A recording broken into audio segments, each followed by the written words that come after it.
मैं ऐसे कुछ लोगों से मिली जो बताते हैं कि गंगा किनारे लक्ष्मण झूला के पास वो भजन गाती थी। उस समय वेटिकन से उनके खिलाफ एक पत्र जारी हुआ था कि एक क्रिश्चियन महिला भारत में हिंदुइज्म फैला रही है। भारत में उनके बारे में लिखा गया कि एक क्रिश्चियन महिला ये भजन की आड़ में लोगों को कन्वर्ट कर रही है। और अगर पुरुष ने परिवार को त्याग दिया, अपने किसी कार्य को त्याग दिया या किसी भी बंधन को तोड़ दिया, तो इतनी बड़ी वो एक हीरो की कहानी होती है। लेकिन क्या उनकी जो पत्नी थी वो ऐसा करती तो कैसी होती उनकी कहानी? क्या वो कर सकती थी? क्या उनमें वो प्यास नहीं थी, या क्या उनमें वो प्यास जग नहीं सकती थी सत्य को पाने की? भक्ति का तो ना कोई जाति होती है, ना कोई लिंग होता है, ना कुछ होता है, लेकिन भक्त का तो होता है। एक पुरुष भक्त के जो प्रश्न है और एक स्त्री भक्त के जो प्रश्न है, दोनों सेम नहीं। कबीर जी ने कहा है कि नारी नरक का द्वार है, और सुंदरदास जी ने कहा नारी नरक का कुंड है। कभी मैंने किसी स्त्री संत को ये कहते हुए नहीं देखा कि पुरुष की देह जो है वो नरक का द्वार है। अदृश्य पर्दा आ गया, और जैसे आप और मैं नॉर्मल बात कर रहे हैं, बात करते करते वहाँ पे एक दूसरी ही फिल्म चलने लगी। वो फिल्म थी मेरे पिताजी की मृत्यु की, और एग्जैक्टली 9 महीने बाद जो था एग्जैक्टली वैसे हुआ। तो मेरे साथ जो लोग थे, मैंने उनसे बोला कि नहीं, ये हो नहीं रहा है, ये हो चुका है। मैं बस स्टॉप पे खड़ी हुई थी, एकदम से महाअवतार बाबा जी की ध्वनि आई मेरे कान में, और उन्होंने बोला कि ये तुम्हारे पिता नहीं। और मैं उसको पढ़ते जाऊँ और पता नहीं क्या हो जाए, उस सेक्शन में आते ही कभी कुछ कोई ना कोई बात हो जाए कि मैं उसके आगे पढ़ ही ना पाऊँ। कई महीनों के बाद मुझे समझ में आया कि महाअवतार बाबा जी कुछ कहना चाह रहे हैं। मेरे कान में मेरे पिताजी की आवाज़ आनी शुरू हो गई कि अभी वापस मुड़ो और चले जाओ वापस दिल्ली, मत जाओ मत जाओ। और गुरुजी की भी आवाज़ आने लगी कि मत जाओ वापस जाओ। और वो 20 मिनट मेरे जीवन के सबसे सुंदर 20 मिनट थे, सबसे सुंदर थे। उससे सुंदर तो कुछ ना हो सकता है। बहुत भारी गर्जना जैसी आवाज़ आई, और ऐसे करके मेरे माथे पे उन्होंने ऐसे हाथ से मारा और बोला कि अभी नहीं, वापस जाओ। अब मुझे समझ में आया कि हनुमान जी को मैं नहीं सुन रही हूँ, लेकिन वो मुझे सुने जा रहे थे, वो पूरे टाइम रक्षा कर रहे थे। नमस्ते दर्शकों, स्वागत है आप सभी का आज के वीडियो में। आज हम मुलाकात करवाएंगे आपकी मीराबाई और उनकी 5 बेटियों से। जी हाँ, वो 5 बेटियां जो गुमनामी का जीवन जीकर चली गईं। हम सब ने मीराबाई के बारे में सुना, लेकिन उनकी बेटियों के बारे में कभी कहीं किसी भी तरीके का जिक्र नहीं हुआ। तो आज इस बुक की राइटर नम्रता जी हमारे साथ हैं, और वो हमें बताएंगी कि कौन है मीराबाई की वो 5 बेटियां जिनके बारे में उन्होंने इस बुक में जिक्र किया है। नम्रता जी, आपका बहुत बहुत स्वागत है। सोनम जी, आपको और आपके चैनल के पूरे परिवार को मेरी ओर से नमस्ते। जी, बहुत बहुत धन्यवाद। और नम्रता जी, जब आपकी इस बुक को मैं पढ़ रही थी, यकीन मानिए कई बार मेरी आंखें भर आई। और मैंने सोचा कि मीराबाई, जिनके बारे में सब जानते हैं, संत मीराबाई जो कृष्ण की दीवानी थी, लेकिन उनकी 5 बेटियां जिन्हें कोई नहीं जानता, और इस बुक में आपने इतने प्यारे ढंग से उन एक एक बेटियों से मिलवाया हमें। तो मुझे ऐसा लगा कि मेरा ये जो भक्ति प्रभा का परिवार है, उन सबको उन 5 बेटियों से जरूर मिलना चाहिए। तो मैं चाहूंगी कि आप हमारे को उन सभी बेटियों से एक एक करके मिलवाते जाएं और बताएं कि वो किस तरीके का जीवन जीते हुए इस दुनिया को छोड़कर गईं। आपके दर्शकों को अब ये बताना चाहती हूँ कि इसका टाइटल दिया है डॉटर्स ऑफ मीराबाई, और एक अच्छी बात ये भी बताना चाहती हूँ कि जल्द ही इसका ये हिंदी में अनुवाद होकर भी प्रकाशित होने वाली है। उसकी डिटेल्स अभी नहीं बता पाऊंगी, बट कुछ ही महीनों में वो पब्लिक डोमेन में आ जाएंगे। तो डॉटर्स ऑफ मीराबाई एक रूपक के तौर पर एक सिंबॉलिक टाइटल है कि मीराबाई जी का नाम तो हम सब ने किसी न किसी रूप में सुना है। चाहे उनके संदर्भ को हम गहराई से जानते हो या ना जानते हो, हमने नाम तो सुना है। लेकिन मीराबाई जी की जो लेगेसी है, जो प्रेरणा वो देकर गई हैं, मीराबाई जी से पहले भी और मीराबाई जी के बाद भी असंख्य बेटियां हैं जिनके आध्यात्मिक जीवन के बारे में हम नहीं जानते या थोड़ा सा जानते हैं। कभी कभी उड़ता हुआ उनका नाम सुना है, कभी नहीं भी सुना है। कुछ अपने ही किसी ट्रेडिशन में खो गई, कुछ का ट्रेडिशन ही खो गया, कुछ की समाधियों पे मैं गई तो समाधि नहीं मिली, कुछ के कविताएं नहीं मिली, आधी मिली, फटी हुई मिली। तो ये छोटा सा प्रयास है कि ऐसी कुछ बेटियां जो सागर में बूंद के बराबर है, उनका नाम आपके सामने ला सकूं। मीराबाई की बेटियां तो आप भी हैं, मैं भी हूँ, हमारे आसपास सभी हैं। छोटा सा प्रयास है कि हम उन विभूतियों को, उनके शब्दों को, उनकी ध्वनि को और उनकी प्रतिध्वनि को खोने न दें। तो बहुत इसमें सुंदर। जैसे हम पंच महाभूत से हमारा निर्माण होता है और पंच महाभूत में हम विलीन हो जाते हैं, तो इस किताब में भी 5 चैप्टर्स हैं। उन 5 तत्व और 5 चैप्टर्स। तो पहला अध्याय है वो संत सहजोबाई जी के बारे में है। इसमें हमने 300 साल के इतिहास को कवर करने की छोटी सी कोशिश की है। तो संत सहजोबाई दिल्ली की बेटी थी, वो दिल्ली की संत थी। और ये एक थोड़ी सी अफसोस वाली बात होती है कि दिल्ली में ही लोग संत सहजोबाई को नहीं जानते। जी जैसे मेड़ता को मीराबाई जी से हम बिल्कुल, मीराबाई और मेड़ता साथ में नाम लेते हैं, पर सहजोबाई जी और दिल्ली का नाम हम साथ में नहीं लेते। और जब मैं सहजोबाई जी की खोज में चांदनी चौक की मोहल्ला दसान की उस गली में पहुंची और महंत घनश्याम दास जी से मिली, मैंने उनसे ये पूछा कि ऐसा क्यों हो गया कि हम संत सहजोबाई जी का नाम दिल्ली में नहीं जानते। तो उन्होंने, बहुत बूढ़े थे वो, उस समय वो उतना सुन भी नहीं पाते थे, उन्होंने मुझे देखा और बोला कि दिल्ली में हम पैसे की ध्वनि को बहुत जोर से सुनते हैं, हाँ उस ध्वनि में सब खो जाता है। तो जी बोले कि चांदनी चौक में लोग कारोबार के लिए आते हैं, चांदनी चौक में लोग समाधि को देखने नहीं आते। हम उनकी समाधि पे ही थे जहां हम बात कर रहे थे, और उन्होंने बहुत, थोड़े आंसू भी थे उनकी आंखों में, और वो बहुत मतलब मुझे इस बात की खुशी है कि मैं उन्हें थोड़ी सी खुशी दे पाई। वो खुश भी थे। अब तो वो इस दुनिया में नहीं है, किताब के आने से पहले ही वो दुनिया छोड़ के चले गए, नहीं तो ये किताब उनके हाथों में देती तो मुझे बहुत बहुत अच्छा लगता।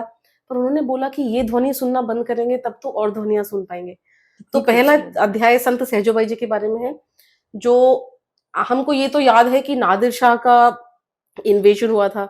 नादिर शाह ने जिस समय आक्रमण किया था दिल्ली में, उस समय संत सहजोबाई दिल्ली में ही रहती थी। यहाँ रह के उन्होंने अपना एक बड़ा-सा ग्रंथ जिसका नाम सहज प्रकाश है, उसकी रचना की, और 2 छोटे ग्रंथों की रचना भी करी।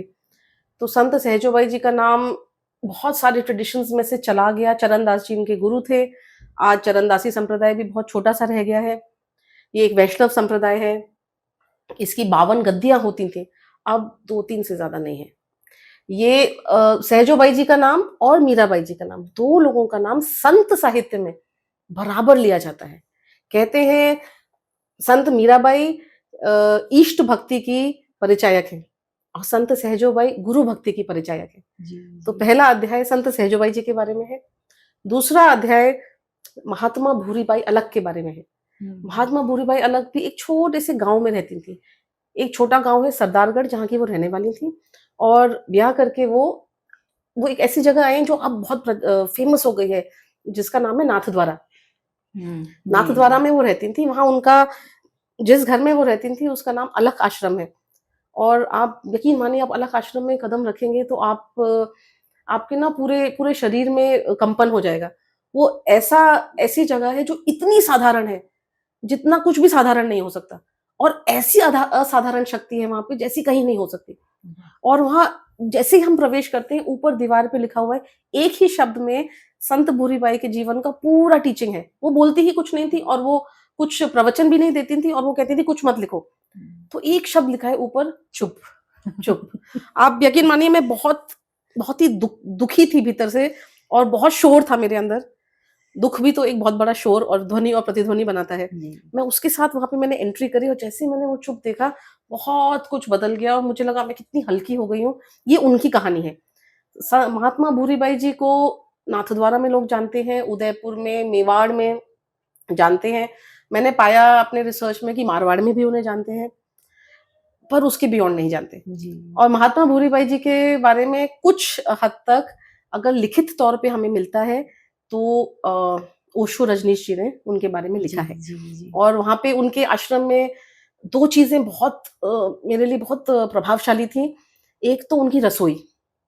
उनके पास जो कोई भी आता था ज्ञान सुनने के लिए, वो उसको कुछ खिला देती थी, चाय पिला देती थी। वो ना कभी ज्ञान या कुछ ऐसा प्रवचन कभी कुछ करती ही नहीं थी। चुपचाप बैठी रहती थी और बोलते थे, तुम चाय पियो।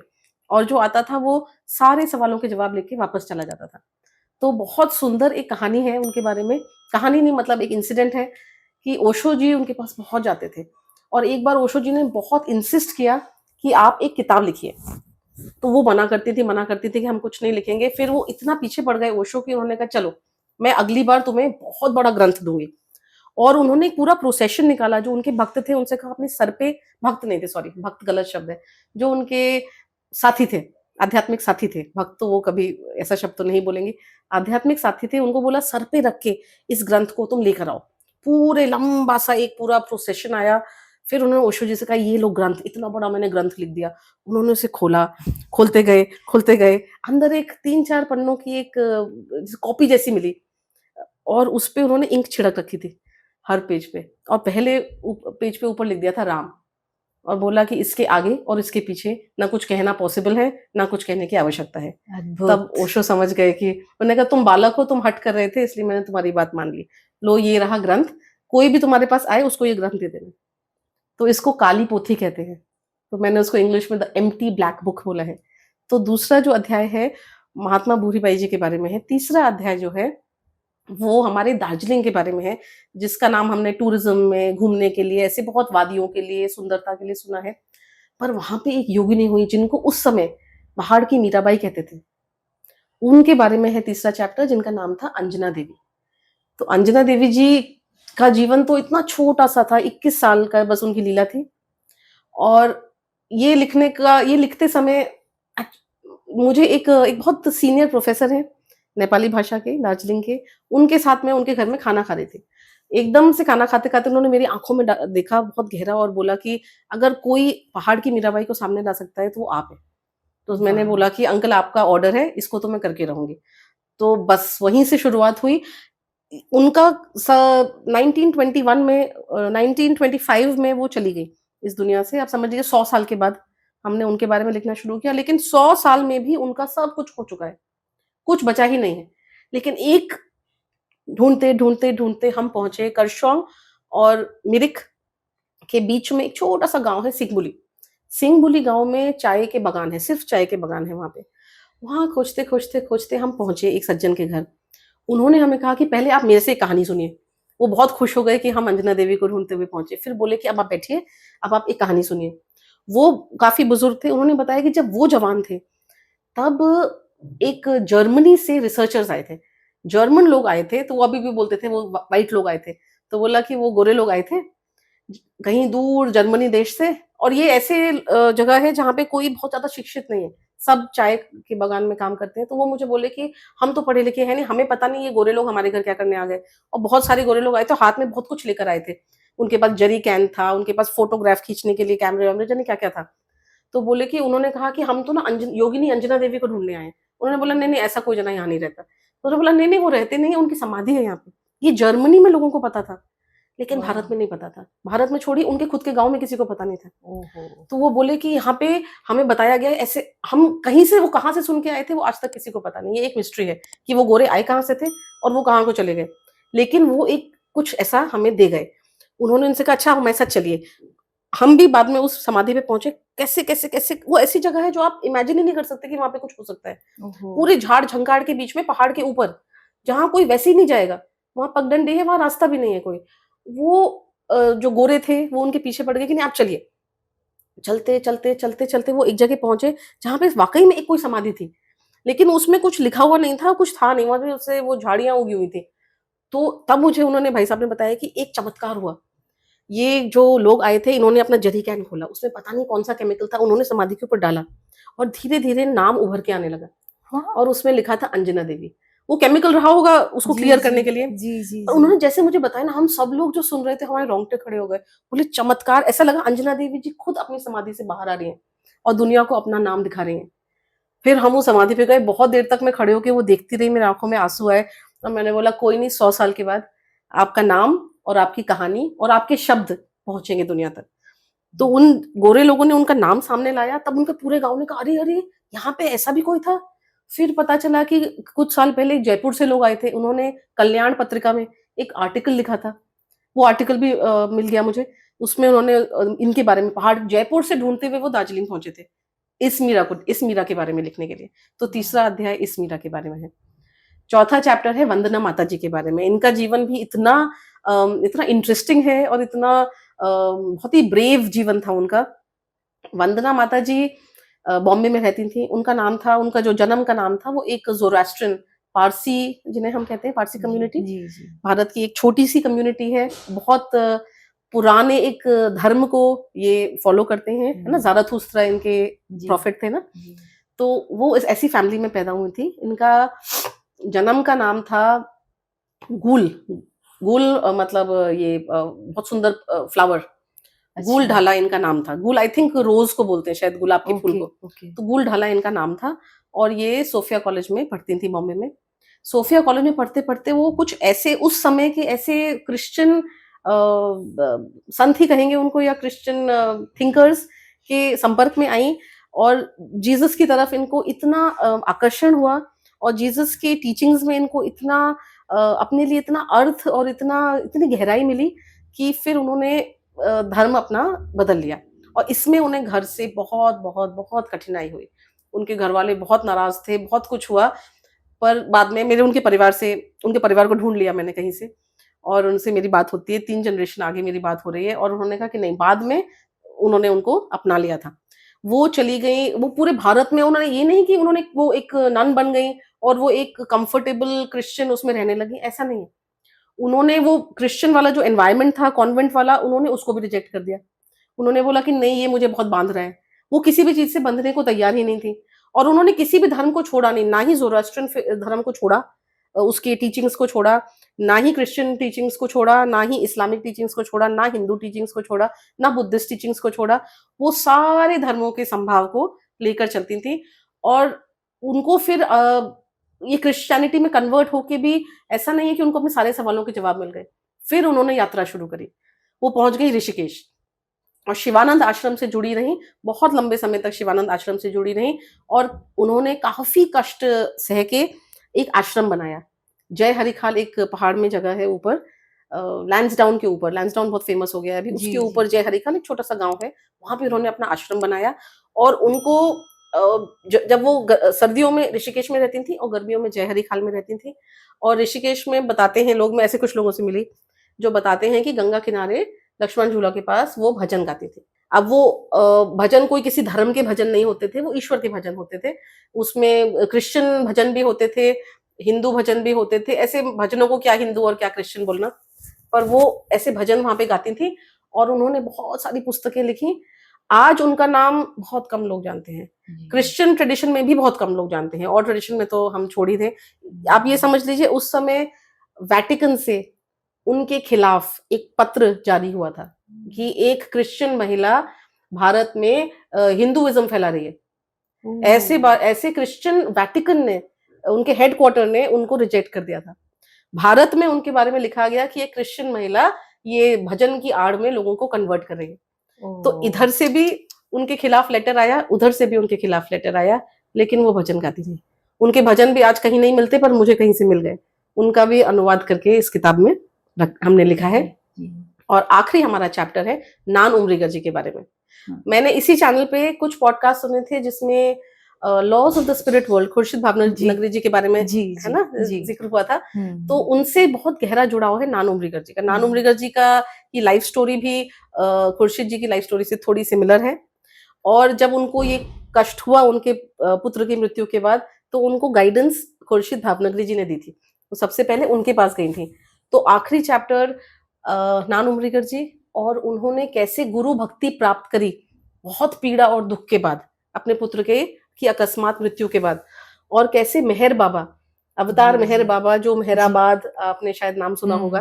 तो अवतार मेहर बाबा की पूरी लेगेसी, उनकी पूरी परंपरा, उनसे वो कैसे जुड़ी, कैसे उन्हें जीवन में फिर से मीनिंग मिला और कैसे वो बहुत बड़ी हीलर बनी। बहुत बड़ी हीलर से मतलब है कि बहुत बड़ी-बड़ी तकलीफों को उन्होंने हील किया। बहुत सारी महिलाओं को उन्होंने फिर से, बहुत सारी स्त्रियों को, पुरुषों को भी, बट बहुत सारी माएँ जिन्होंने अपने बच्चे खो दिए। ऐसा ये तो पीड़ा है कि इससे बड़ी पीड़ा तो शायद हम कल्पना भी नहीं कर सकते। उनको दोबारा से जीने का रास्ता दिखाया। उनके परिवार से भी मैं मिली हूँ और उनके द्वारा बहुत सारे लोगों ने जो प्रेरणा पाई, उनसे मुझे प्रेरणा मिली। तो ये आखिरी चैप्टर एक ऐसी माँ के बारे में है जिसके पुत्र ने मरकर अपनी माँ को पुनर्जन्म दिया। तो ये 5 अध्याय इस किताब में है। जी।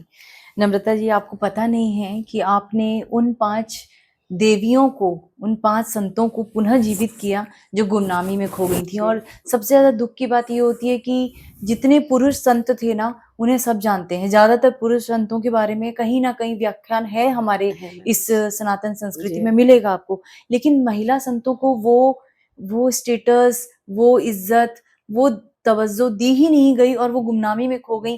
केवल इसलिए क्योंकि वो स्त्रियां थीं, पता नहीं क्या कारण रहा होगा, लेकिन जब प्रभु के प्रति प्रेम होता है तो वो स्त्री पुरुष दिखता ही नहीं, ना वो धर्म में बनता है ना वो जाति में बनता है, वो केवल प्रेम में। अब आपने बात की जीसस की, तो एक समय था कि मैं क्रिश्चियन से, मुस्लिम से बहुत नफरत किया करती थी। एक समय था मैं भी धर्मों की बंधन में बहुत ज्यादा बंधी हुई थी। एक सिख मेंटेलिटी बोलते हैं ना, वो थी मेरे अंदर कि मैं हिंदू हूं तो केवल यही अच्छे हैं, बाकी कुछ अच्छा नहीं है।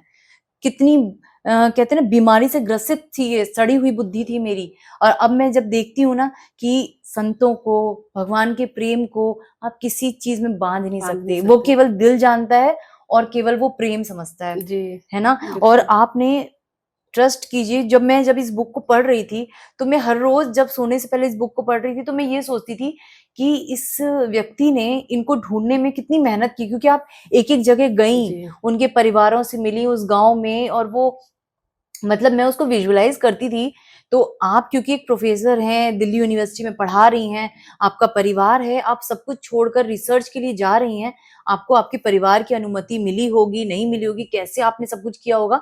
मैंने जब अपने आप को आपके स्थान पर रखा तो मुझे लगा कि मैं अगर ये काम करने पर आती तो शायद मैं कर नहीं पाती पूरा, जो आपने बहुत सुंदर कार्य किया है। और मैं तो यही बोलूंगी कि अगर आप सबको संतों की जीवनी में थोड़ा भी इंटरेस्ट है तो नम्रता जी ने अपने आप को अपने तरफ से 5 बेटियों के बारे में बहुत सुंदर तरीके से बताया, लेकिन और गहराई से अगर उन्हें जानना है और पढ़ना, उन्हें महसूस करना है, तो इस बुक के एक एक शब्द आपके दिल में उतरेंगे। मतलब मैंने जब इन्हें पढ़ा, बस एक ऐड करूंगी, उनकी कविताएं जो खो गई हैं या खोने वाली हैं या आधी तो खो चुकी हैं, उन कविताओं को अगर आपने ट्रांसलेट किया है जी, आपने, वो मेरे लिए बहुत जरूरी चीज है कि मैं चली जाऊंगी, कुछ साल बाद सब कुछ हो जाएगा, पर उनकी कविताएं जो मुझे लोगों की डायरी के पन्नों में मिली, जो फट गए थे, अब कम से कम इसमें है, इस किताब में तो है, लोगों तक पहुंच तो जाएंगे, वो शब्द ना खो जाएं। ये भी एक थोड़ा सा एक प्रयास रहा है कि शब्द हम बचा लें, क्योंकि शब्द में संसार होता है, शब्द में स्मृति होती है, शब्द में ही सत्य होता है। अच्छा नम्रता जी, मैंने एक चीज और महसूस की इस किताब को पढ़ते हुए कि इसमें से कुछ ऐसी संत थी जिनको परिवार के द्वारा, समाज के द्वारा किसी न किसी बंधन में बंधकर बहुत ज्यादा प्रताड़ना सहनी पड़ी, या उनके जीवन में बहुत सारे कष्ट रहे। तो क्या एक महिला को आध्यात्म में उतरने की, आध्यात्म में जाने के लिए जरूरी है कि इतना कष्ट सहना पड़े? ऐसा क्योंकि ज्यादातर मैं देखती हूँ ना कि महिलाओं को कहीं ना कहीं बंधन में बांधा जाता है। तो ये महिलाओं के साथ ऐसा क्यों हमारे समाज ने कर दिया कि पुरुष को हर चीज की छूट है, लेकिन महिलाएं चाहकर भी अपनी उड़ान नहीं भर पाती? बहुत सुंदर आपने प्रश्न पूछा है, और इस प्रश्न में एक और प्रश्न सम्मिलित है कि अगर इन बंधनों को, कैसे भी बंधन हो, सामाजिक सरोकार के बंधन हो, पारिवारिक बंधन हो, कैसे भी बंधन हो, अगर उन बंधनों को तोड़ के एक पुरुष अपनी यात्रा पे निकलता है तो कितनी सुंदर मानी जाती है वो यात्रा। जी जी जी। सिद्धार्थ गौतम एकदम रात को उठ के निकल सकते थे, लेकिन क्या उनकी जो पत्नी थी वो ऐसा करती तो कैसी होती उनकी कहानी जी। क्या वो कर सकती थी? क्या उनमें वो प्यास नहीं थी, या क्या उनमें वो प्यास जग नहीं सकती थी सत्य को पाने की? तो हमारा, अगर पुरुष ने परिवार को त्याग दिया, अपने किसी कार्य को त्याग दिया, या किसी भी बंधन को तोड़ दिया, तो कितनी बड़ी वो एक हीरो की कहानी होती है, जो बहुत सुंदर है, उसमें कुछ भी खराब नहीं है, बहुत सुंदर कहानी है। लेकिन स्त्रियां कितने बंधनों को तोड़ पाती हैं, और अगर तोड़ देंगी तो कैसी कहानी होगी उनकी। मीराबाई जी के बारे में रिसर्च करते हुए मैंने एक और रिसर्चर की किताब में पढ़ा, जो कि मेड़ता गई, उन्होंने बहुत सारी म्यूजिक की रिकॉर्डिंग्स करी कि मीराबाई जी को आज कौन गाता है, कौन गा रहा है उनको, कौन उन्हें याद कर रहा है। तो उन्होंने वहां पे ये पाया कि उनका जो क्लैन है, जो राठौड़ है, वो मतलब राजपूत परंपरा में भी कई बार उनको ऐसा मिला, हर बार नहीं पर कई बार उनको ऐसा मिला कि लोग मीराबाई को अच्छा नहीं मानते, उनकी इस बात को अच्छा नहीं मानते कि पारिवारिक जिम्मेदारियों को छोड़ के वो चली गई। अगर मीराबाई जी को ही आज भी उनके बारे में लोग ऐसा कहते हैं कि वो एक आइडियल वाइफ नहीं थी, वो एक अच्छी बहू नहीं थी, वो ऐसा उन्हें नहीं करना चाहिए था, या फिर वो उनको इसलिए याद नहीं करते कहीं आज हमारी स्त्रियां एक गलत एग्जाम्पल ना उनको मिल जाए। तो कहते हैं कि आज हम मीराबाई जी का नाम नहीं लेते क्योंकि उन्होंने ये कुछ अच्छा नहीं किया था। तो बंधन तोड़ के हम औरों का नाम तो क्या लें जिनका नाम हम नहीं जानते, हम तो मीराबाई जी की ही बात कर लें। तो अगर स्त्री बंधन को तोड़ती है, आपने थोड़ी देर पहले कहा ना कि हम किसी धर्म को अच्छा मानते थे, किसी को बुरा, तो शायद ये हमें रिचुअल्स में जो फंसाया जाता है या हम जिन रिचुअल्स में फंस जाते हैं, हम रिचुअल को ही सत्य मान लेते हैं कि बिल्कुल। हमने कोई कर्म कांड किया या कोई भी ऐसी क्रिया की तो सत्य उसी में है, ईश्वर उसी में है, और रिचुअल्स में ही हम बंधते जाते हैं। जी। तो स्त्रियां तो कितनी रिचुअल्स में बंधी हुई हैं, हुँ, धर्म के भी हुँ। हों, चाहे परिवार के हों, चाहे समाज के हों, उन रिचुअल्स में बंधे रहेंगे तो फिर सत्य तक तो मतलब पॉसिबल ही नहीं है ना, पहुँच ही नहीं सकते ना। तो स्त्रियों जी। को तो तोड़ने की भी किसी चीज़ बंधन को तोड़ने की भी आज़ादी नहीं है, और तोड़ दें तो 500 साल बाद भी हर जना तो नहीं, पर कई लोगों का ऐसा मानना है कि मीरा का नाम नहीं लेना चाहिए। उन्हें माफ़ नहीं किया गया। मतलब आज कहीं ऐसा ना हो कि हमारे घर की स्त्रियाँ भी ऐसे हाँ, जी, प्रेरणा जी। ले लें और चल दें, हुँ। कहीं ये सब करने लगें। तो अगर आज भी हम ऐसी बात कर रहे हैं तो फिर हम और क्या ही बात कर सकते हैं, जी, जी, है जी। ना? बहुत। तो ये स्त्री को हमेशा ही कष्ट सहना पड़ेगा, इसका जवाब मुझे लगता है कि आप और हम नहीं, पर हम समाज को सबको मिलकर, सोचना जी, हम चाहिए। सबको मिलकर इसका जवाब ढूँढना पड़ेगा कि ऐसा हुँ। क्यों है कि ये सारी स्टोरीज़ में कुछ ना कुछ टूटने का, कुछ ना कुछ छूटने का, कुछ ना कुछ खोने की ही ध्वनि सुनाई देती है। हुँ, हुँ, ये बहुत ही हैप्पी स्टोरीज़ क्यों नहीं है? ये हुँ, हुँ। स्टोरीज़ इतनी सैड स्टोरीज़ क्यों हैं? मैं हर बार मन में गौतम बुद्धा के बारे में सोच रही थी कि उनकी स्टोरी बहुत ऐसी सैड स्टोरी नहीं है। हुँ। उनकी स्टोरी बहुत ग्लोरियस स्टोरी है, उसमें बहुत ग्लोरी है, उसमें बहुत हीरोइज़्म है। उसमें उसमें बहुत स्पेक्टिकल है। लेकिन हमारे इन स्टोरीज़ में हमेशा कोई कुछ छूट रहा है, कहीं कुछ टूट रहा है। तो कहीं न कहीं शायद अध्यात्म को समझने के लिए हमें उसकी वो जो पूरा एक ग्लैमर उसके आस-पास बन जाता है, उससे भी आगे सोचने की ज़रूरत है। हुँ, मैंने हुँ। इसको इंग्लिश में एवरीडे स्पिरिचुअलिटी कहा है, जिसको हम दैनिक आध्यात्मिकता कह सकते हैं। स्त्रियों के जीवन में दैनिक आध्यात्मिकता होती है। हुँ। एक बार मेरी किसी से चर्चा हो रही थी कि क्या, अब आप ऐसे सोचिए कि कहते हैं कि मेडिटेट करने के लिए, ध्यान करने के लिए योगी तपस्या करते हैं हिमालय में। वो इन कंदराओं में करते हैं, उन गुफाओं में करते हैं। आप मुझे बताइए कि आज कितनी स्त्रियाँ गुफाओं में जाएँगी तो सुरक्षित होंगी? जी। कंदराओं में तो लोग जी। रील्स बनाने के लिए पहुँच गए हैं। हुँ, हुँ। रात में कंदराओं में रुक पाएँगी? वो अकेली रुक पाएँगी? क्या हमारा ही समाज उनको सेफ्टी दे पाएगा? हम जानवर आके अटैक करेंगे उसकी बात नहीं कर रहे हैं। क्या मनुष्य से ही हमारे मनुष्य फ्री हैं, सेफ हैं? तो क्या स्त्रियाँ कंदराओं में जाके तपस्या कर सकती हैं? और अगर वो कंदराओं में जाके तपस्या नहीं कर रही हैं, तो क्या वो कोई तपस्या नहीं कर रही हैं?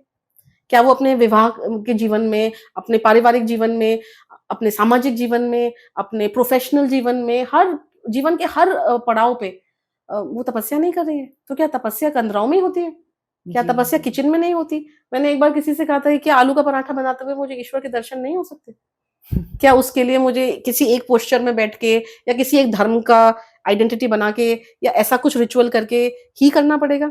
तो ये जो दैनिक आध्यात्म है, ये हम रिकॉग्नाइज़ नहीं करते। इसीलिए शायद जो आपने कहा ना स्टोरीज़ कहाँ चली गई उनकी, शायद यहीं चली गई कि हमको एक बड़ी स्टोरी चाहिए, हमें छोटी-छोटी स्टोरीज़ नहीं चाहिए। हुँ। और वो उस चक्कर में, बड़े के चक्कर में, वो इंग्लिश में कहते हैं ना कि we are missing the trees for the would.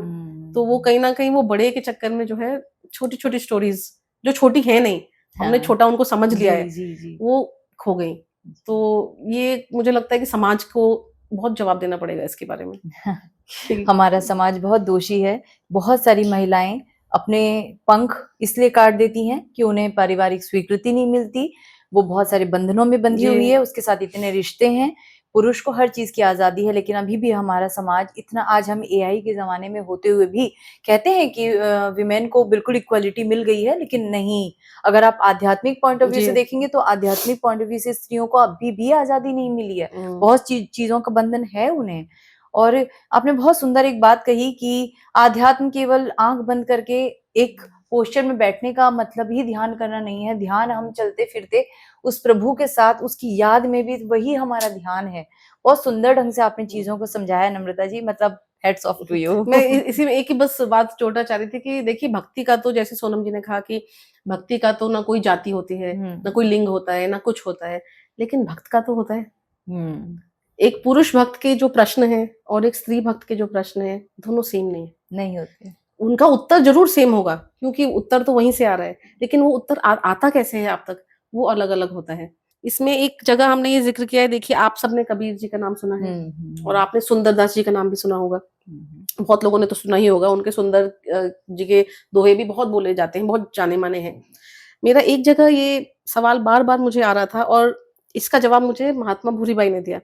महात्मा भूरीबाई के पास एक स्त्री पहुंची और स्त्री ने कहा, वो काफी यंग थी, युवा स्त्री थी, उसने बोला कि मेरे पति की मृत्यु हो गई, मतलब विवाह को कुछ ही समय हुआ था। वो बोला कि मेरे पति की मृत्यु हो गई, और वो बहुत रो रही थी और बहुत दुखी थी। तो भूरीबाई ने उसे देखा और बोला कि क्या तू अपने पति से सच्चा प्रेम करती थी? तो बोला हाँ। तो बोला कि लो, अब तो शरीर का बंधन ही नहीं, अब तो तुम्हारा प्रेम बिल्कुल दिव्य प्रेम हो गया, खूब प्रेम करो, तुमसे अच्छी कोई पत्नी नहीं, उससे अच्छा कोई पति नहीं। अब ये जवाब शरीर के प्रेम के बारे में, ये जवाब एक स्त्री संत ने एक स्त्री सीकर को दिया, एक जो उनके पास पहुंची थी उसको ये जवाब दिया। और मुझे एकदम कबीर जी का और सुंदर जी के शब्द याद आए। कबीर जी ने कहा है कि नारी नरक का द्वार है, और सुंदरदास जी ने कहा नारी नरक का कुंड है। और उसके आगे नारी निंदा करके सुंदर जी के दोहों में पूरा एक सेक्शन है नारी निंदा का, जिसमें नारी के शरीर के एक एक अंग को नरक का कुंड बताया गया है। जी, जी। उसके उदर में, उसके हाथ में, उसके माथे में, उस शरीर के एक एक अंग में नरक है। तब मुझे लगा, तब मैंने बहुत सोचा इसके बारे में कि ये महान संत थे, ये ऐसा तो नहीं कहना चाह रहे होंगे, ये क्या कह रहे थे। फिर मैंने और सोचा इसके बारे में, तो एक बात मेरे दिमाग में आई। देखिए, जो जैसा सवाल स्टूडेंट पूछेगा टीचर वैसा ही जवाब देगा। उनके पास जो स्टूडेंट थे उनमें नारियां नहीं थी, उनमें सिर्फ पुरुष थे। अगर कोई नारी सीकर होती तो वो ऐसा जवाब कभी नहीं देते। ये मैं जान रही हूँ कि वो पुरुषों को इस भोग से दूर करना चाहते थे, तो इसीलिए उस लोगों को भोग के रास्ते से हटाने के लिए, योग के रास्ते पे लाने के लिए उनको बता रहे थे कि भोग विलास कितना खराब है, कि वो नरक है, कोई नरक का द्वार है। लेकिन जिस चीज को नरक का द्वार बताया गया वो स्त्री की देह है। अगर स्त्री भी उनसे प्रश्न पूछ रही होती तो वो ऐसा जवाब नहीं देते। कभी मैंने किसी स्त्री संत को ये कहते हुए नहीं देखा कि पुरुष की देह जो है वो नरक का द्वार है, कभी भी नहीं कहा।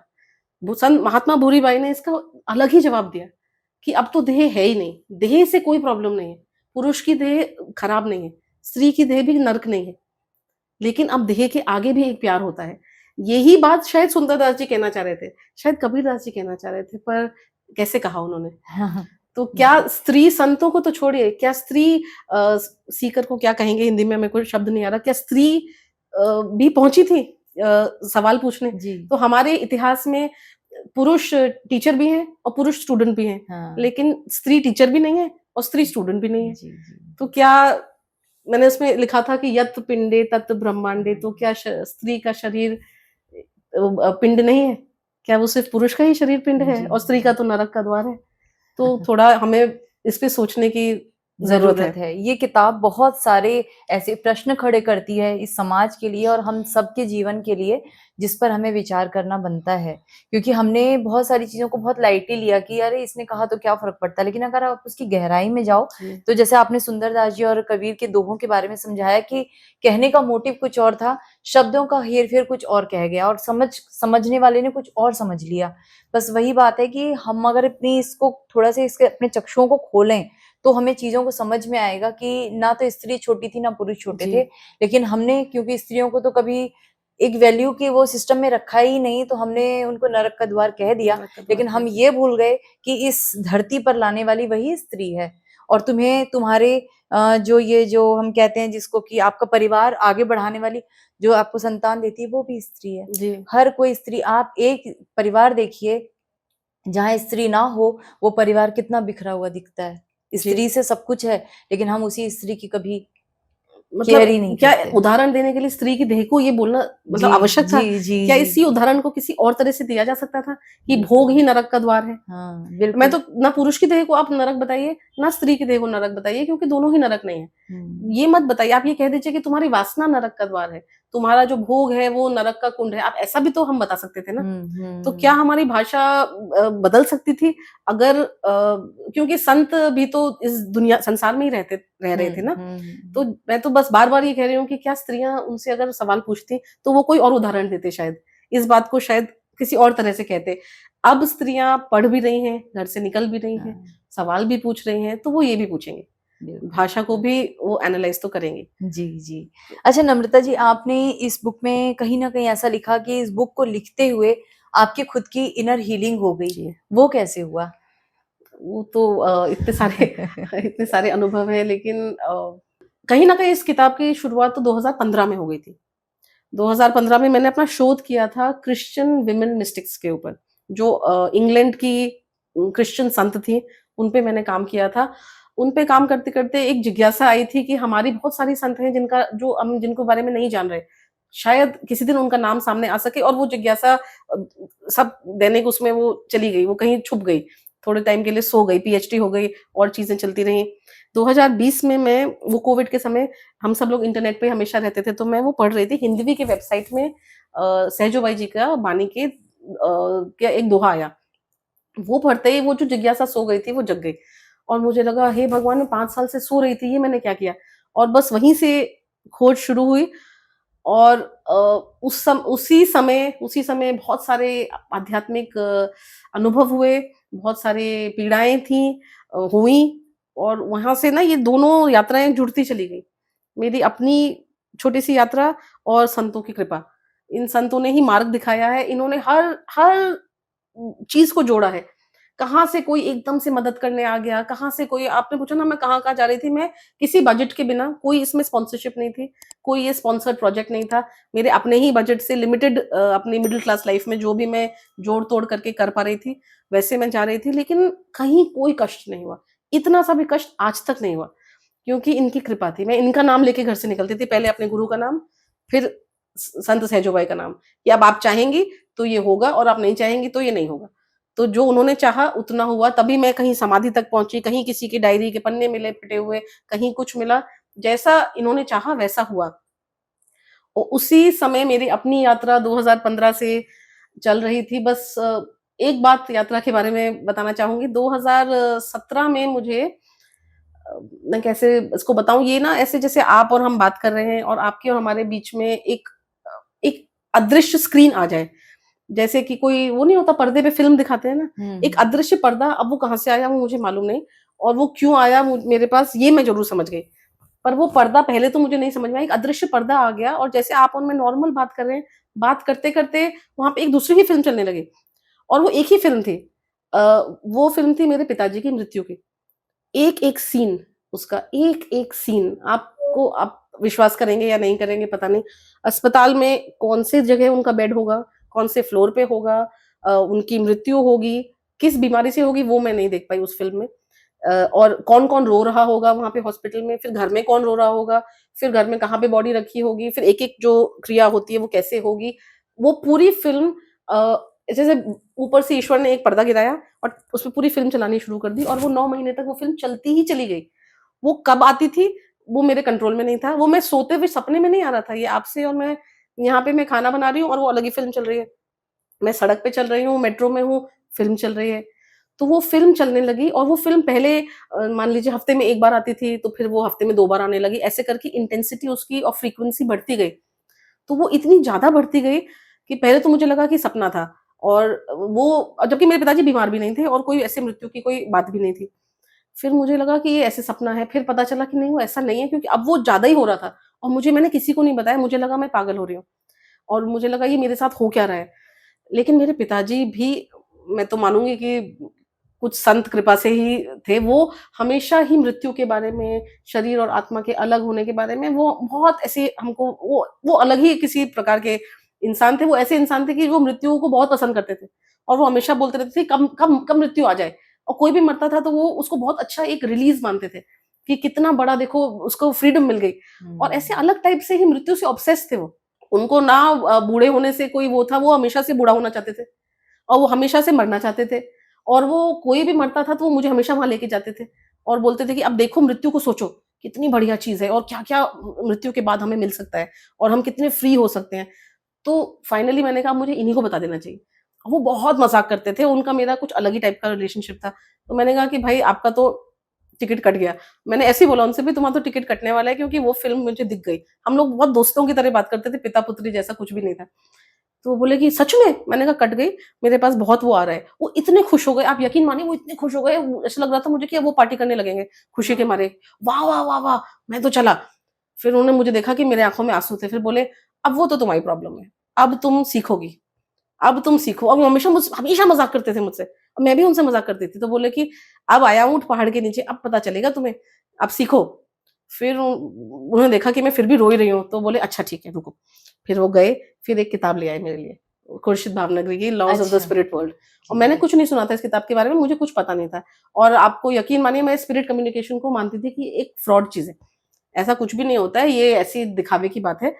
तो उन्होंने मुझे एक किताब लाके दे दी मेरे हाथों में और बोला कि इसको पढ़ो। मैंने उसका टाइटल पढ़ा, आगे-पीछे पढ़ा। ओह! मैंने कहा तुम मेरी तैयारी करा रहे हो? तो फिर हँसने लगे, बोले कर लो तैयारी क्योंकि मेरे बिना रह नहीं पाओगे। तो फिर मैं उसको लेके घर गई और फिर मैंने सोचा कि नहीं मैं इसे नहीं पढ़ूँगी। मुझे ऐसा लगा कि अगर मैंने इसे पढ़ा तो वो फ़िल्म एकदम सच हो जाएगी। हाँ। इस डर से मैंने उसको नहीं पढ़ा, लेकिन वो मेरे पीछे पड़ गए। हर थोड़ी देर में एक मैसेज आए, "पढ़ लिया? पढ़ लिया?" तब मैं समझ गई कि अब ठीक है, इसे पढ़ ही लेना चाहिए। और जब मैंने उसे पढ़ा तो मुझे समझ में आ गया कि ये फ़िल्म वाक़ई में सच है। और एग्ज़ैक्टली 9 महीने बाद जो था, एग्ज़ैक्टली वैसे हुआ। वो मुझे पता भी चल गया कि वो होने वाला था और जब वो हो रहा था, तो मेरे साथ जो लोग थे मैंने उनसे बोला कि नहीं ये हो नहीं रहा है, ये हो चुका है। तो मुझे उस दिन समझ में आया कि डेथ में ना ही कोई सरप्राइज़ होता है और ना ही कुछ एक्सीडेंटल होता है। और जो यूनिवर्स है वो इतना काइंड है, वो हमें इतना प्यार करता है कि वो भगवान हमें इतना प्यार करते हैं कि क्योंकि मेरी आत्मा तो उनके बिना जी पाना मेरे लिए संभव नहीं है, आज भी संभव नहीं है। लेकिन वो ईश्वर इतने दयालु हैं कि वो फ़िल्म पहले ही दिखा देते हैं कि क्योंकि डेथ हमें सबसे पहले शॉक करता है। चाहे किसी बहुत प्रौढ़ इंसान की भी मृत्यु हो जाए तो हमको एक शॉक लगता है कि जिसको हम देख रहे थे अब हम उसको देख नहीं पाएँगे। जिस उसके कोई भी सेंसेस से हम उसको अब नहीं ना उसको स्मेल कर पाएँगे, ना सुन पाएँगे, तो हम सब लोग शॉक में चले जाते हैं। और मुझे लगा कि इसमें मुझे ऐसा लगा कि यूनिवर्स इतना काइंड है, इतना ज़्यादा प्यार करते हैं भगवान हमको कि वो हमको पहले बता रहे हैं कि सिर्फ़ टाइम के डायमेंशंस का फ़र्क है। अभी तुम स्थूल में चल रही हो तो तुम्हें बहुत शॉक लगेगा, लेकिन सूक्ष्म में अगर होती तो तुम्हें पता चलता कि इससे सहज तो कुछ है ही नहीं। तो मेरे पिताजी बहुत सूक्ष्म में चलते थे इसलिए वो हँसते रहते थे और उन्हें बहुत मज़ा आता था कि अरे यार मृत्यु आ जाए तो फिर मैं आगे का काम करूँ। तो वो मतलब वो तो बहुत ही अजीब कुछ मस्त मौला थे वो। तो फिर मुझे समझ में आया कि यूनिवर्स ने इतना प्यार किया है मुझे और मुझे इतना बड़ा गिफ्ट दिया है। ये तो इतना इससे बड़ा गिफ्ट क्या होगा कि उन्होंने मुझे वो फ़िल्म दिखा दी। लेकिन मेरे को मेरी किसी बात पे किसी ने भी विश्वास नहीं किया और सबको लगा कि मैं डिप्रेशन में चली गई हूँ और मैं बेवकूफ़ी की बातें कर रही हूँ। तो मैं फिर बहुत चुप रही। फिर जब मैंने इस किताब को लिखना शुरू किया तो मुझे लगा कि शायद मैं इन संतों के इनकी ध्वनि में छोटी-छोटी अपनी ध्वनि भी जोड़ सकूँ। मुझ में इतनी हिम्मत नहीं थी कि मैं अपनी बात खुल के बताऊँ, क्योंकि मुझे किसी ने सपोर्ट नहीं किया। तो मुझे लगा कि सब बोलेंगे कि ये अजीब-अजीब सी उल्टी-सीधी बातें बना रही है और ये ऐसी कहानियाँ बना रही है और मैं कोई बहुत बड़ी पर्सनैलिटी भी नहीं हूँ, कोई मुझे जानता भी नहीं है और मेरे जो बहुत निजी अनुभव हैं उनकी कोई वैलिडिटी नहीं होगी। उन्हें कोई कैसे उनका प्रमाण कहाँ से दूँ, ये प्रमाण मैं कैसे दूँ? ये तो हुँ। मेरे ही निजी अनुभव हैं।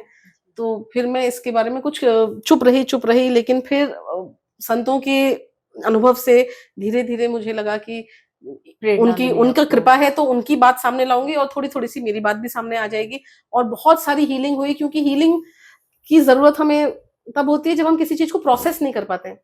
और मृत्यु को और भी कुछ निजी और भी बहुत से निजी अनुभव थे, वो सब तो मैं नहीं शेयर कर पाऊँगी जी, लेकिन जी। जो इमोशनल पेन्स होते हैं, जो जो रिश्तों में और जो ऐसे बहुत प्रकार-प्रकार से जो आपको पेन होते हैं, उनको आप हमेशा ना उनके बारे में आप बात नहीं कर पाते। आपको पता नहीं होता हुँ। किन शब्दों में बोलना है। हमें ना मुझे ऐसा लगता है हमें स्त्रियों को स्त्रियों से मार्गदर्शन की एक इच्छा होती है। हुँ, जिन्हें रोल मॉडल कहते हैं, हमें खाली सामाजिक रोल मॉडल्स की तो हम बात करते हैं कि देखो वो लेडी थी, वो ओलंपिक्स में चली गई और वो हुँ, पुलिस हुँ। ऑफिसर बन गई और ये हो गया। ये तो सांसारिक सामाजिक रोल मॉडल्स हैं, जो बहुत अच्छे हैं। पर हमें आध्यात्मिक रोल मॉडल्स भी तो चाहिए। जी, जी। उन रोल मॉडल्स को कहाँ से हम लेकर आएँ, कैसे उनको हम ढूँढें, लेकिन वो है हमारे पास आस-पास ही, बस हम थोड़ा-सा ढूँढ नहीं पा रहे हैं। हुँ, हुँ, तो हुँ। मुझे लगा स्त्रियों की एक बड़ी बहन की, एक माँ की, एक टीचर की, एक गाइड की, एक मेंटर की हम सबको ज़रूरत है। तो उसमें वो ये दोनों चीज़ें जुड़ती चली गईं कि एक अब ये सब सब संत जो हैं मुझे ऐसा लगता है सब मेरे टीचर्स हैं।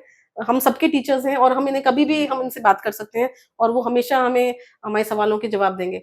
और वो उन्होंने दिए भी हैं, बहुत अलग-अलग लेवल्स पे दिए हैं। तो मृत्यु के बारे में ये एक पहला अनुभव था, बाकी तो बहुत सारे अनुभव थे। 1998 की बात है, तब मैं हम लखनऊ में रहते थे, लखनऊ हमारा होम टाउन है, तब हम वहाँ रहते थे और मेरे पिताजी ने ये किताब पढ़ी, योगी कथामृत। और वो क्योंकि वो इतने ज़िंदा-दिल थे, वो ना नाचने ही लग गए इसको पढ़ के। उन्हें उन्हें वो इतने खुश हो गए और तब मैं कुछ एक हाई स्कूल, इंटर ऐसी थी, तब उन्होंने मुझे ये किताब लाके दी। अब मेरे को तो कुछ भी समझ में नहीं आया, मैंने कहा ये सब क्या बकवास है, ये तुम प्लीज़ मुझे मत दो। तो मैंने तो आगे-पीछे देखा, ना मुझे कुछ समझ में आया और मैंने कहा कि इसको हटाओ। तो वो बोले, वो कभी किसी चीज को इंसिस्ट नहीं करते थे, लाओ दे दो वापस, कोई बात नहीं। 1998 में ये किताब मेरे हाथ में आई थी, जो मुझे कुछ समझ में नहीं आई। फिर मैंने इस किताब के बारे में सोचना ही बंद कर दिया। फिर 2018 में मेरे पिताजी की मृत्यु हुई। उससे 1-2 महीने जब मेरी ये फिल्म इंटेंसिफाई होती जा रही थी, मैं अंदर से टूटे जा रही थी और मुझे लग रहा था मैं साइकियाट्रिस्ट के पास जाऊँ, या मैं किसी तांत्रिक के पास जाऊँ, या मैं किसके पास जाऊँ, क्योंकि अब मुझे ये फिल्म, मैं ये भी बोलती थी, भगवान ये फिल्म बंद कर दो, अब जो होना है उसको हो जाने दो, कोई बात नहीं, मुझे देखना नहीं है और मुझे वही सीन बार-बार नहीं देखना है। और तो मैं एक बस स्टॉप पे खड़ी हुई थी नोएडा में, कैब बुक करी थी, कैब आने वाली थी, एकदम ऑर्डिनरी दिन, कॉलेज से वापस आ रही थी, गर्मी का मौसम था, पसीना टपक रहा था और एकदम से मैं वो योगी कथामृत मैंने फिर से उठाई थी और मुझे ऐसा लगा कि अब मेरे पिताजी से जुड़ी हुई हर चीज़ को मैं सँजो लूँ, तो मुझे लगा मैं चलो इसको पढ़ती हूँ, क्यों नहीं पढ़ पाई थी मैं। अगर आप में से जिन लोगों ने वो किताब पढ़ी होगी, आपको याद होगा शुरू में ही, शायद तीसरे चौथे चैप्टर में ही एक इंसिडेंट आता है, जिसमें परमहंस योगानंद जी की माँ गुज़र जाती है। उनकी माँ की मृत्यु होती है और वो बोलते हैं कि वो और इनके पिताजी भाग के पहुँचते हैं वहाँ। तब तक माँ की मृत्यु हो गई होती है और फिर वो बहुत रोते हैं, तब वो एक बालक थे, वो बहुत रोते हैं और उनको रात को गॉडेस देवी माँ उनको उनको आके कुछ कहती हैं और वो कहती हैं कि वो शब्द मुझे याद है, वो मतलब वो ऐसे उनका सार ये है कि वो उन्हें कहती हैं कि मैं ही जगत की माँ हूँ। ये तुम्हारी माँ नहीं थी, मैं ही तुम्हारी माँ हूँ और मैं ही जगत की माँ हूँ, और उन्हें बहुत कम्फर्ट मिलता है, वो हील होते हैं और वो देवी माँ को प्रणाम करते हैं। अब ये पार्ट मैंने पढ़ा था लेकिन कुछ ज़्यादा मैंने गौर नहीं किया था इस पे, क्योंकि मेरी कुछ मानसिक और इमोशनल हालत ठीक नहीं थी। मैं बस स्टॉप पे खड़ी हुई थी, एकदम से महाअवतार बाबा जी की ध्वनि आई मेरे कान में और उन्होंने बोला कि ये तुम्हारे पिता नहीं है, मैं इनका पिता हूँ, मैं तुम्हारा भी पिता हूँ और मैं संसार का पिता हूँ।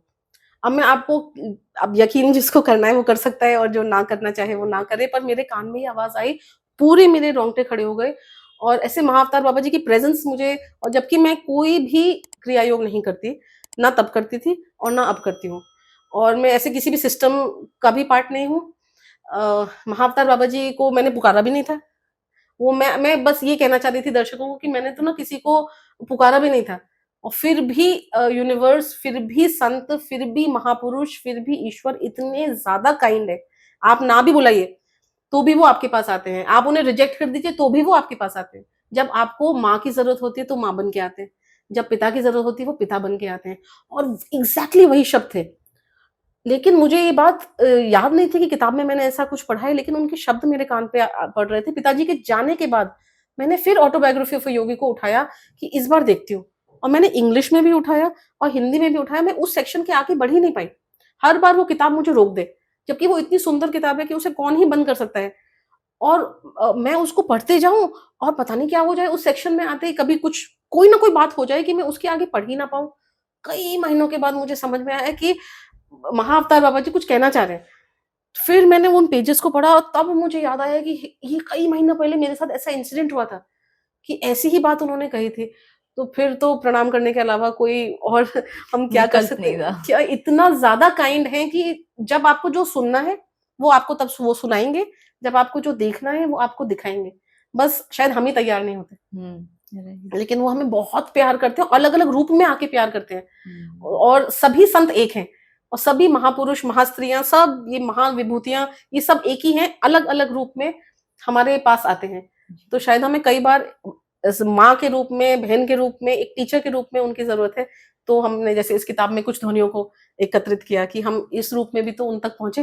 कितनी सुंदर आपकी जर्नी रही है और आपको पता नहीं है कि आपके पिता के रूप में आपको एक गुरु मिले थे, जी, जी, बिल्कुल। जो आपको तैयार करवा रहे थे। जिस जर्नी पे आज आप चल जी, रहे हो, वो उसकी तैयारी आपको करवा कर गए थे और प्रभु ईश्वर वो तो हमेशा ही दयालु है। बहुत बस दयालु, हमें पता नहीं चलता। हमें पता नहीं चलता। पता ये नहीं सबसे चलता। दुखद बात है कि वो कित जैसे अब मैं हूँ या आप हो, हमारा अपना एक परिवार है और हम अपने बच्चे से प्रेम करते हैं और उसको ज़ाहिर करते हैं और वो हमें रिजेक्ट करके चला जाए, तो हमारे को कितना अंदर से दुःख पहुँचता है। लेकिन उन्हें तो दुःख भी नहीं पहुँचता। वो प्रेम करना बंद तो नहीं वो कर बंद देते ही हम। नहीं करते। बंद ही लेकिन नहीं हम करते। इंसान होने के बिल्कुल। नाते हमारा अहम इतना आ गया था कि तुमने नहीं किया, लो अब अगली बार से हम करेंगे ही नहीं। जी। पर वो तो कभी रोकते ही नहीं हैं। कभी हमारा अहम और कभी हमें अज्ञानता। मैं जी। किताब को लेके रख दिया कि भाई हमको ये सब नहीं पढ़ना, हमको ये हाँ, क्योंकि हाँ। हमें पता नहीं, वो अहम भी नहीं है, वो कुछ मूर्खता है जी, कि मूर्खता ही हाँ, है। लेकिन वो उसमें भी जैसे हम अपने बच्चे की मूर्खता पे हँस देते हैं, उसे प्यार करते हैं, वैसे ही वो हमें करते हैं कि अरे जी, कोई नहीं, अब इसको समझ में नहीं आ रहा, जी, एक दिन जी। आएगा। तो वो इतना ज्यादा हमें प्यार करते हैं, फिर हम कौन सा प्रमाण मांगते हैं ईश्वर का, फिर हम आध्यात्मिक अनुभवों का भी कौन सा प्रमाण मांगने लगते हैं। और स्त्रियों स्त्रियों से क्यों प्रमाण मांगने लगते हैं, क्योंकि उनके तो अनुभव किसी से अलग तो नहीं होते, बस वो एक्सप्रेस नहीं कर पाती हैं।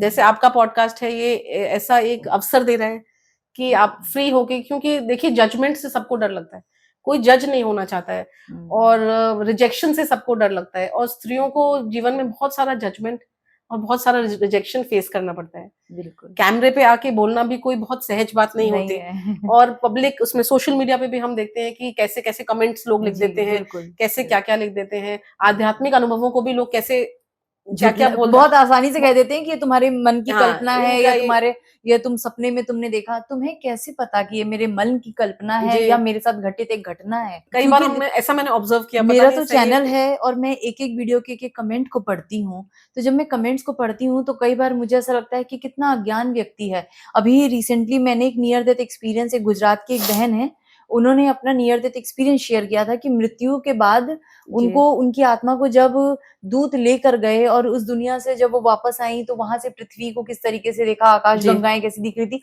उन्होंने पूरी अपनी जर्नी शेयर हम्म, की कि मैं वेंटिलेटर पे थी। अब लोग क्वेश्चन कर रहे वेंटिलेटर पे कोई बोल नहीं सकता। उन्होंने पूरे वीडियो में कहीं ये नहीं कहा कि मैं मैं वेंटिलेटर वेंटिलेटर पे पे बोल बोल रही रही थी। थी। उन्होंने कहा वो पोर्टल खुला तो मैं उंगली से इशारा कर रही थी कि वो खुल गया। उसके लिए मुख का खुलना जरूरी जरूरी नहीं, नहीं केवल है। इशारे से वो समझा रही थी। पर लोग जजमेंटल होकर सुनते हैं। हम ऐसे वीडियोस लेकर आते हैं ताकि आपके ये चक्षु खुले, द्वार खुले, आपके अंदर प्रवेशता मिले उस ज्ञान को। जी लेकिन लोग शायद ज्ञान लेना और शायद चाहते ही एक नहीं। प्रयोजन ये भी है कि अगर आपको कोई अनुभव हो रहे हैं तो आप उसको डाउट मत कीजिए, आप अपने अनुभव को खुद को मत बोलिए कि वो झूठे हैं, आप डरिए मत, क्योंकि बहुत सारी आपकी बहनें हैं और बहुत सारे आपके भाई हैं जिनको ये अनुभव हो रहे हैं, जी तो हमें जी तभी तो कॉन्फिडेंस मिलता है ना। बिल्कुल। बच्चे भी तो ऐसे ही सीखते हैं, बच्चे नहीं पूछते यार कल मैंने ऐसे किया था, तो उसका दोस्त बोलता है हाँ मैंने भी किया था, तो हाँ, दोनों को अपने अनुभव दोनों शेयर करते हैं। तो क्या हम्म, हम अपने स्पिरिचुअल अनुभव, आध्यात्मिक अनुभव नहीं शेयर कर सकते? बिल्कुल अब इनका प्रमाण तो देखिए है नहीं, इस तरह से नहीं हो सकता जैसे सांसारिक चीजों का प्रमाण होता है, जी लेकिन अगर मैंने कोई बात, मुझे कुछ अनुभव हुआ और आपको भी हुआ और हम सुनेंगे एक दूसरे को, तो हमारे बीच में एक रिश्ता जुड़ेगा जी और जी उससे मुझे भी एक आशा की किरण मिलेगी कि मैं गलत नहीं हूँ या गलत रास्ते पे नहीं हूँ या मैं पागल नहीं हो गई हूँ, जी और आपको भी मिलेगी। तो फिर ऐसे तो हमें मतलब मीडियम तो बनाने, प्लेटफॉर्म्स तो हमको बनाने चाहिए ना। जी जी बिल्कुल। ये जो नियर डेथ वाला था, ये मेरा एक्सपीरियंस भी रहा है। अच्छा, जी बताइए। बहुत इंटेंस एक्सपीरियंस था ये। 2018 मई का एक्सपीरियंस है। 2018 फरवरी में मेरे पिताजी चले गए, और एक तो मुझे प्री डेथ एक्सपीरियंस था उनका, जो मैंने आपको ये फिल्म वाली बात जी बताई, जी और उनके जाने के बाद तो इस ईश्वर की करुणा के बाद भी मैं तो, सच बात है कि डिप्रेशन में थी। मैं इतना मुझे उन्होंने तैयार किया, फिर भी मैं कुछ तैयार हो नहीं पाई। मुझे इस बात का बहुत अब दुख। दुख तो था कि मैं मतलब इतना हेल्प कर रहे हैं, वो क्वेश्चन पेपर भी लीक कर दे रहे हैं भगवान जो है, फिर भी मैं उसको अटेम्प्ट ही नहीं कर पा रही हूँ। तो दुख पे अभी हम हो सकता है आगे दुख पे भी बात करें, तो दुख जी तो ऐसा एक बोझ होता है ना जो आपको, मुझे लगता है अंधा भी बना देता है और बहरा भी बना देता है। तो हम्म, मैं तो दुख में पूरी तरह डूबी हुई थी, बाकी अपनी चीजें कर रही थी, यूनिवर्सिटी के काम, कॉन्फ्रेंस वगैरह सब कर रही थी। तो मैं गई हुई थी एक कॉन्फ्रेंस के लिए चेन्नई। चेन्नई के पास आपने सुना होगा अरुणाचल पहाड़ है, रमन जी महर्षि जी जी का, जी जी जी। कई लोग शायद हाँ गए भी होंगे ना वहां हाँ पे। हाँ हाँ। तो देखिए फरवरी में मेरे पिताजी गए, मैं जनवरी में चेन्नई गई थी कॉन्फ्रेंस के लिए, उनके जाने से एक महीने पहले, और मेरी कॉन्फ्रेंस बहुत अच्छी हुई, वो इतनी कुछ ज्यादा ही अच्छी हुई वो। तो जब वो इतनी ज्यादा लोग मेरी प्रशंसा कर रहे थे, और वो मेरा ना कभी कभी होता है ना हाई पॉइंट होता है, वो कुछ ज्यादा ही हाई पॉइंट था। तो जब वो बहुत हाई पॉइंट था, उस समय मुझे कान में आवाज आ रही थी कि ये ना अब एक बहुत लो पॉइंट आने वाला है। क्योंकि मेरा प्रेजेंटेशन को इतना अच्छा भी नहीं था जितना कि मुझे वहां पे प्यार और सपोर्ट मिल रहा था, कुछ ज्यादा ही मिल रहा था। तो आपको पता होता है ना कि आपने क्या डिलीवर किया और क्या आप रिसीव कर रहे हो। मैं कुछ एक्सेस रिसीव कर रही थी। तो मुझे उस समय बीच में भी मेरे कान में कई आवाज आ जाती है।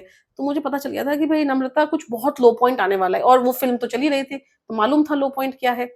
तो मेरे पिताजी ने मुझे कहा था कि भाई तुम वहां जा रही हो तो रमन महर्षि के आश्रम हुआ। अब रमन महर्षि का नाम मैंने नाम सुन रखा था, ना मैंने उनका कुछ पढ़ा हुआ था, अब मुझे कुछ पता नहीं है, लेकिन अब मैंने कहा कि ठीक है अब मैं जाती हूँ वहां पे। मैं वहां पे गई, रमन महर्षि के आश्रम में जैसे ही मैंने प्रवेश किया, वहां लेफ्ट साइड में पुरुष बैठते हैं और राइट साइड में स्त्रियां बैठती, मेडिटेशन हॉल है, कोई रिचुअल्स नहीं होते, कुछ नहीं। मैं जाके बैठी, मैं जैसे ही वहां बैठी, बैठते ही मुझे तो ये भी पता नहीं रमन महर्षि दिखते कैसे हैं, उनकी कोई फोटो भी कभी देखी नहीं, कुछ पता नहीं है। पर जैसे ही बैठी आंसू आने शुरू हुए, आंसू आते आते पूरा ऐसा पूरे कपड़े भीग गए। तो मुझे समझ में आ गया कि रमन महर्षि मैं बहुत ग्रैटिट्यूड भी हो गया और बहुत डर भी लग गया। और मुझे ऐसा लगा कि रमन महर्षि मुझे कह रहे हैं कि मैं हूँ, और मुझे ना अंदर से प्यूरिफाई कर दिया। मुझे लगता है कि हम अंदर, वो है ना एक भजन की, तुमने आंगन नहीं बुआरा कैसे आएंगे भगवान। तो मुझे लग रहा था वो आंगन ना साफ कर रहे थे मेरा। खूब रोई, क्योंकि कोई दुख तो हो नहीं रहा था, लेकिन रोना एक अलग ही प्रकार का रोना होता है ना, जो आप वो आता ही जा रहा है बस।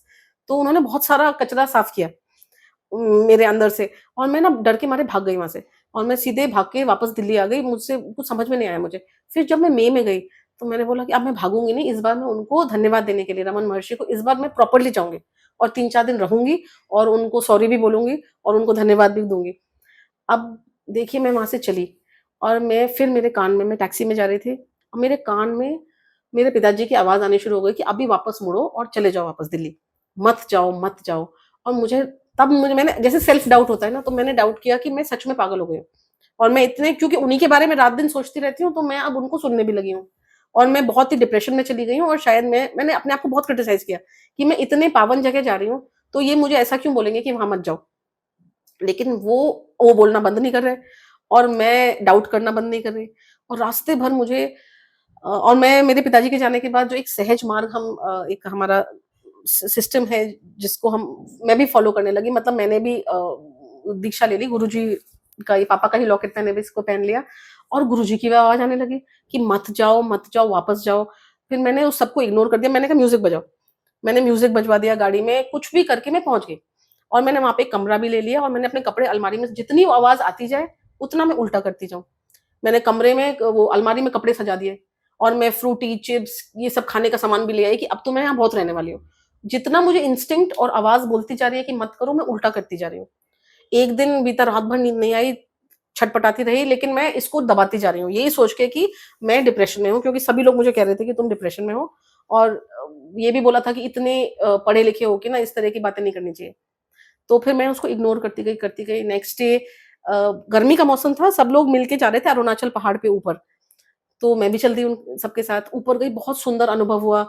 रमन महर्षि जी का वो उस केव को भी देखा, वहां बैठने का मौका मिला, सब कुछ हुआ। वापस आई, वापस आते आते फिर वो आवाज और ज्यादा इंटेंसिव, जैसी कमरे में घुसी मुझे ऐसा लगा कि सब जगह मुझे मेरे गुरुजी दिख रहे हैं, और वो कह रहे हैं कि तुम यहाँ से जाओ जाओ जाओ। मतलब अगर हो सकता तो, अगर वो रियल में कोई मुझे धक्का मार रहा है ऐसा मुझे लगने लगा। मैं नहाई वहाई, मैंने सब किया, लेकिन वो किसी कीमत पे वो आउट ऑफ कंट्रोल हो गई थी वो आवाज। फिर मुझे लगा कि, और मेरे को तबीयत भी खराब खराब सी लगने लगी। तो मैं रात को 10 बजे, रात को नहीं 10 नहीं, 8 8 वाट के आसपास मैं वहां से चेकआउट कर लिया मैंने। और मैंने एक टैक्सी बुक करी रैंडम, और मैंने कहा चलिए मुझे चेन्नई ले चलिए, अब बस मुझे नहीं पता, अब चलिए। अब हम वहां से चल पड़े।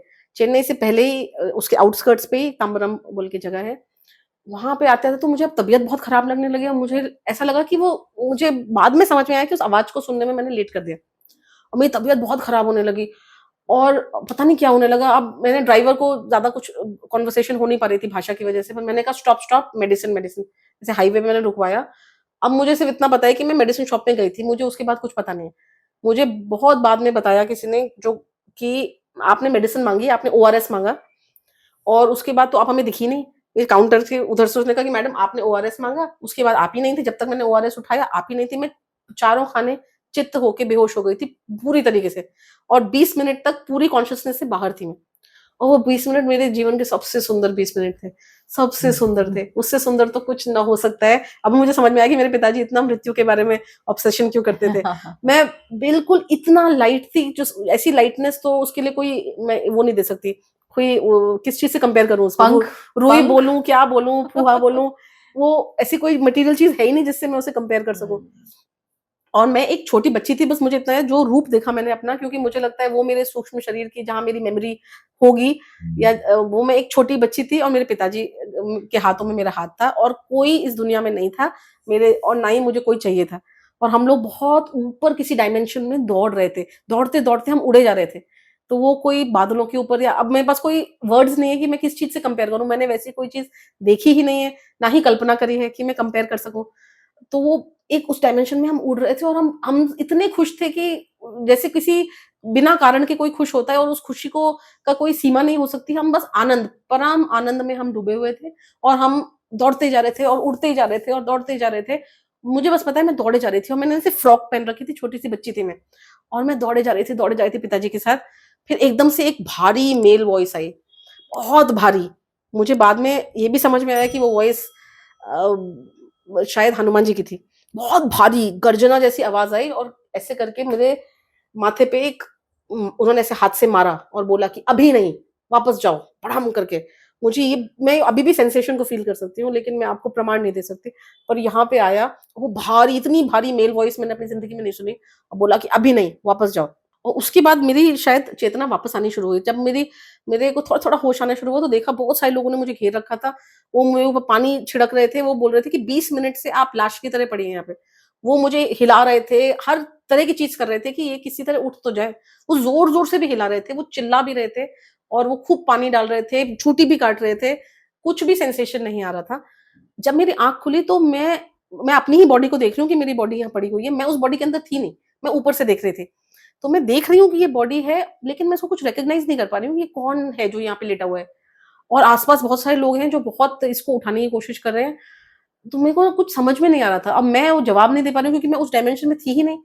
पर धीरे-धीरे मैंने इस डायमेंशन में एंटर करना शुरू किया, और मुझे कान में से आवाज़ आ रही थी कि वो मुझसे पूछ रहे थे कि आपका नाम क्या है? तमिल में बोल रहे थे और थोड़ा-थोड़ा एक आधी इंग्लिश में बोल रहे थे। अब मेरे मेमोरी में कोई नाम नहीं था। मेमोरी ब्लैंक थी। जैसे कहते हैं ना कि ये तो हमारी आत्मा का सफ़र है, कितने लोग बताते हैं, तो ये जी, बात मुझे जी। समझ में आ गई कि नम्रता मेरा नाम इस दुनिया शरीर का में, है। इस शरीर का कुछ समय के लिए ये मेरा नाम है और ये मेरी पहचान है। जब वो मुझसे पूछते जाएँ तो मेरे पास कोई मेमोरी ही नहीं थी। सिर्फ़ वो डायमेंशन की मेमोरी थी। तो मेरे पास ना कोई नाम है, ना मैंने ये शरीर रिकॉग्नाइज़ कर पा रही हूँ मैं। मैं अपने आप को ही देख रही हूँ। ऊपर से भी मैं अपने आप को देख रही थी, बाद में जब चेतना वापस आई तो भी मैं देख रही हूँ। इस हाथ में कोई सेंसेशन ही नहीं आ रहा किसी चीज़ में कुछ, पूरे नर्व्स में कोई सेंसेशन ही नहीं था। धीरे-धीरे आया वापस, ऐसा नहीं है कि वो सेंसेशन वापस नहीं आया, पर वो जब सबसे पहले आया तो उन्होंने नाम पूछा तो नाम में कुछ नहीं था। ये मेरा जो सांसारिक नाम है वो मेरे को याद नहीं था। आपके घर में कौन है? मुझे कुछ भी याद नहीं था। वो मुझे पूछते जाएँ, वो मेरा फ़ोन लेके कह रहे थे क्या किसको डायल करें? अब मुझे जब कुछ नाम ही पता नहीं चला ये सब क्या मैं बोलूँ? धीरे-धीरे मुझे बस एक इंसान याद आने लगा, वो मेरा बेटा। तब मुझे समझ में आया कि मुझे क्यों वापस भेजा गया था। सिर्फ़ मुझे ये बात समझ में आई। और उसके बाद एक एक वहाँ के इतने सज्जन भाई थे, वो मेरे साथ पूरे टाइम रहे। फिर तो मैं बहुत बीमार हो गई, मैंने उल्टियाँ करी, क्या-क्या नहीं किया। उन्होंने मुझे कितनी हेल्प करी, मेरे कपड़े धोए, मुझे पूरा नहलाया, गोदी में उठा के एम्बुलेंस में डाल के हॉस्पिटल में एडमिट किया, पूरा मेरा इलाज करवाया, क्या-क्या नहीं किया। और अब देखिए ये सब करने के बाद अ, जब जब थोड़ा-सा मैं बेटर हो गई, उन्होंने मुझसे पूछा कि आप आ कहाँ से रही थी? आप हैं कौन? आप कहाँ से आ रही थी? कहाँ जा रही थी? तो मैंने कहा कि भैया मैं तो वहाँ से आ रही थी, रमन महर्षि के आश्रम से। तो उन्होंने मुझे बोला, "अच्छा, इसीलिए मुझे भेजा गया था।" मैंने कहा, "आपको किसने भेजा था?" अब आप यकीन मानिए इस बात को मुझे बहुत बाद में समझ में आई बात। उस समय उन्होंने बोला कि मैं तो राम जी के मंदिर से आ रहा था, उन्होंने ही मुझे भेजा था। ओह! और अभी 1-2 साल पहले जाके मुझे हनुमान जी ने मुझे बुलाया। तब मुझे समझ में आया कि हनुमान जी को मैं नहीं सुन रही हूँ, लेकिन वो मुझे सुने जा रहे थे। वो पूरे टाइम रक्षा कर रहे थे।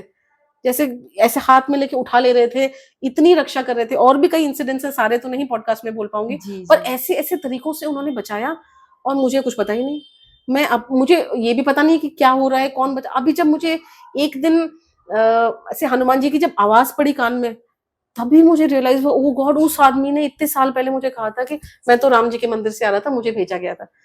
तो ईश्वर भगवान या फिर हम देवता या देवी, ये इतने अलग-अलग रूपों में हमसे प्यार करने आते हैं, हमारी रक्षा करने के लिए आते हैं। हनुमान जी ने कैसे दूत भेजे, वो मुझे कितने सालों के बाद पता चला। और नियर डेथ एक्सपीरियंस जो हुआ, आउट ऑफ बॉडी एक्सपीरियंस जो हुआ, वो उनका आशीर्वाद था कि मुझे पता चला कि हम एक्चुअली कितने फ्री हैं। तो इतना टेंशन लेना किस बात का है? मतलब जब मेरा नाम तक मेरी मेमोरी में नहीं रहने वाला। जी। इस जन्म में आने से पहले भी मेरा ये नाम मेरी मेमोरी में नहीं था, इस जन्म के बाद भी नहीं रहेगा।